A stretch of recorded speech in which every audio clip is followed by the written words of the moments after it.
And I wrote a book a few years ago called Men, Women, Money, and I did some research with some divorce lawyers trying to figure out why is it that 50% of marriages end in, you know, failure. And I thought it was about infidelity, but it's not. Most marriages can survive infidelity. What they can't survive is financial stress. So in marriage, what turns out to really matter is that you both share the same financial goals and one doesn't outspend the other and go into bankruptcy. And I think a lot of due diligence is not done because people are in a euphoric state of love when they should be asking questions about where'd you come from, how much debt you have, did you bankruptcy in your family, are you bankrupt, or, just asking because you find that out anyways after you've been married a few years. But if you don't have a stable plan for building a family pillar around stable finances, you're going to fail. You already are failing 50% of the time within 7 years. So what are the questions that you should ask and how soon should you ask them? Because I'm guessing if you're on a first date and you just ask, what's your credit score? That might be a bit of a turnoff. Maybe to a not. lot of people. That was my strategy. Definitely not for Graham. Graham would love to ask and answer that question. Yeah. But when do you bring up these questions? Third date, second glass of wine. You haven't mapped out to a science. Third date, second glass of wine. I'll tell you why. Good strategy. By the time you've got to a third date, both sides are interested. And you really, you start to feel that way on the second date, but you don't want to press too, hard issues on the second date. You're still kind of getting to know each other. Third date, now you're really starting to think, well, is this person going to be part of my life in one way or another? It's a great time to introduce the idea that you care about that, to see what reaction your significant other has. If you can't talk about money with them or they freak out, you're not going to have a fourth date. That's my guess. You got to have something in common regarding financial stability. And that's the right time to have the conversation, saying, I'm really interested in you. I'm just wondering how you think about money. Like, let's talk about money. But don't you think it's a good thing if one person's really financially responsible, one person isn't, and you can teach them? Because then it would be bad for everyone if just financially irresponsible people are just getting together and then having kids and teaching that to them. No, because most times as adults, we don't want to be taught by other adults, number one. And number two, most of us don't really change. No, really. And who cares? Who cares more about financial responsibility? Do you find it's men or women? Women. Yeah, they're smart. They understand it's not going to work if there's no money. I mean, it's that simple. I don't agree with that idea. You could teach them. They may have bad habits, bad spending habits that came from years ago. You can't change. Yeah, you can't. It's really worth doing diligence in that area, because later when it affects you, it really destroys lives. You have, collectors of debt, losing assets, losing houses. It's all bad. It's all bad. And so it's better to just resolve that, saying, look, if you believe in the same way I do, I'd like to control our spending. Maybe when they will move in together, whatever, any conversation you can have about money. If they don't want to talk about it, that's a huge red flag. Huge red flag. What if they have massive debt? Find someone else. And how do you know when to settle down? I think it just comes naturally. It's really, if you want to have a family, you really don't want to go too late. I mean, I didn't get married till I was 36. That's pretty late. But we had kids right away. The one thing I would have changed in my life, if I could have, I would have got married a lot earlier, a lot younger, and had more kids sooner. That would have been better. Because now I really realize the value of that, and the family is so important. But you don't know that when you're young, and you keep pushing it off. But that's why you're seeing a reversal in trend. You're seeing a lot of people getting married in their early 20s now. They kind of figured it out. They want to go back to the way it was. Is it? So I'm getting married 34. Yeah. And I don't want kids for another few years at minimum, just because I kind of feel like I want to. How old is your wife?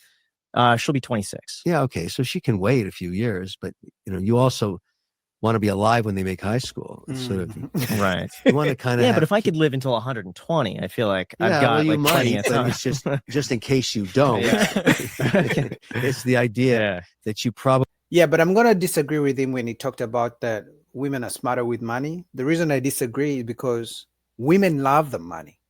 The reason that it seems like women are smarter with money is because they like the sense of security, right?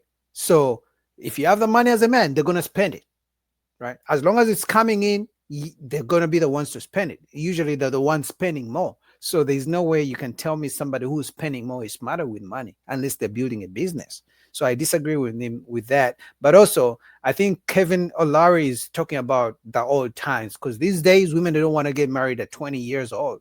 They want to wait till they're 35, 40, 45. And even then, they're still expecting to get a rich man.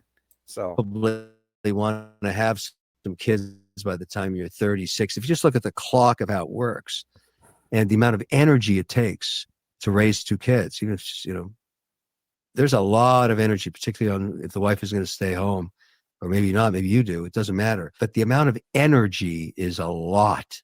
And people don't realize it till they're in that second, third year. You have one kid that's 4 and one that's 2. That is maximum energy. Like, it is just a burnout. What's difficult specifically about that? You need to take care of them 24/7, and they have a lot of energy, and their personalities are growing, and they're starting to explore the boundaries of you. Parenting is very tough for a lot of people, and they don't get how this works. And if they've never had the experience, best thing is you can bring someone who knows. That's why grandparents are so important. They can say, well, that's what you don't want to do about that, or you want to do about this. Families work, that's why it's great to have kids in a broader family environment, because you'll find a lot of knowledge from people that have done it before. And a lot of stress in marriages happen on that first child, when you realize, wow, there's this person here every day, and we don't get to do the stuff we used to do. And that you did forego that. You have sacrificed it, but for the benefits of gains down the road one day. And what are those? Yeah, but that's also because most of us grew up in single parent households or divorced parents, and they didn't even teach us the value of marriage, right? Even some people whose parents were married or are still married, they didn't tell them the value of marriage. Okay, they just saw my dad and mom are still together, but the dad and mom never told the kids the values of marriage. They tell them the values of going to school, the values of getting a degree, the values of staying in school, the value of not doing drugs. The parents tell the kids values of all different kinds, but there's one thing they don't talk about: the value of marriage, the value of staying as a family together. They never talk about that. It's crazy. It's weird. They just expect the kid to go out in the world and figure it out, but it's not easy. Gains? Is it purely just well, it's personal very enjoyment, enjoyable to have lifestyle a family. It's very enjoyable to work with one. It's great to watch your kids grow up. All these things you don't know until you do them. And so, it's just experience. You ask anybody, and sometimes you have not a great family. That can happen too, where kids go rogue or whatever, or they're entitled and it's a bad outcome. But generally speaking, it makes life interesting, and that's why money alone in later years without any family is kind of lonely. You can buy anything you want, but you have no family. It's kind of sucks.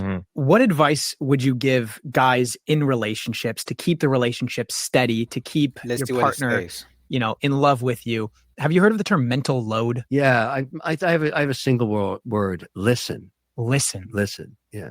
But if you don't listen to your spouse and you don't consider their ideas, you'll get divorced. Because if you just that is a problem. You have to have a two-way street. Okay. No matter what kind of relationship it is, gay, married, whatever. You got to listen.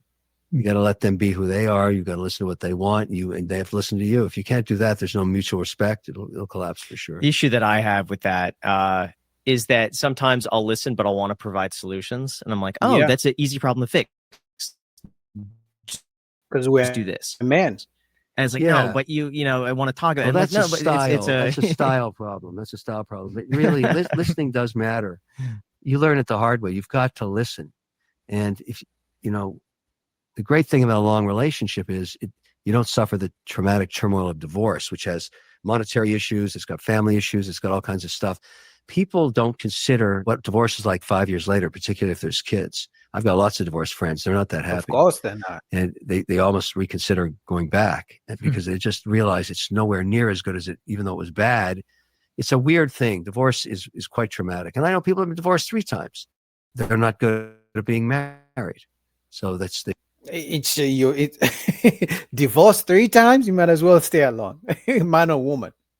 Like that's crazy. Especially as a man, if you lost assets in your first marriage and you lost small things in your second marriage, and now you're going back the 3rd time, like that's somebody obviously who's not good at relationships. But number 2, that's somebody who fears being alone. Like that's crazy. But where I disagree with him is the fact that men should listen. I have a feeling men listen. Obviously, I'm a man, so I'm probably gonna be biased, but men listen all the time. But I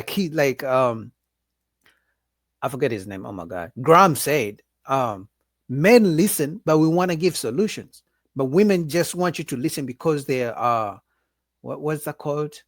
Pillow talking, and they just ranting and venting. Yeah, that's the word. They just want to vent and vent and vent. And as a man, I'm trying to say, okay, you have a problem. She's like, I have a problem. Can you listen to me?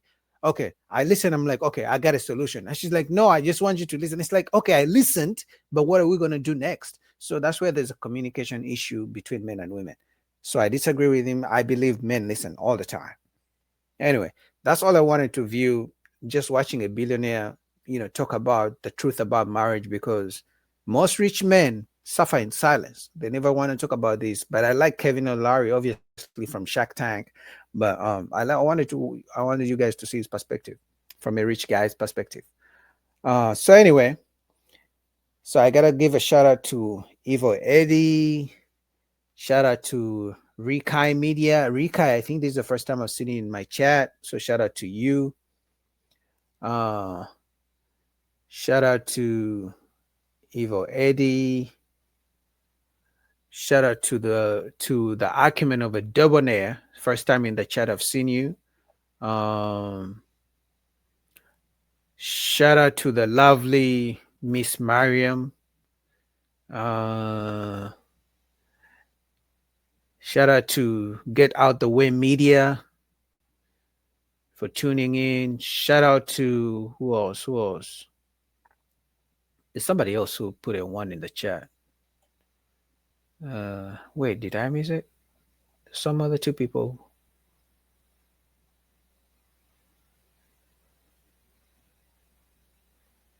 Rikai Media. Who else? Hold on. Oh my God, I think the chat. Oh yeah, Scott. Shout out to Scott. Scott. I see in the chat. I saw somebody else. I'm just trying to shout out everybody who has been in the chat supporting your boy. Anthony. I don't know if Anthony is still in the chat.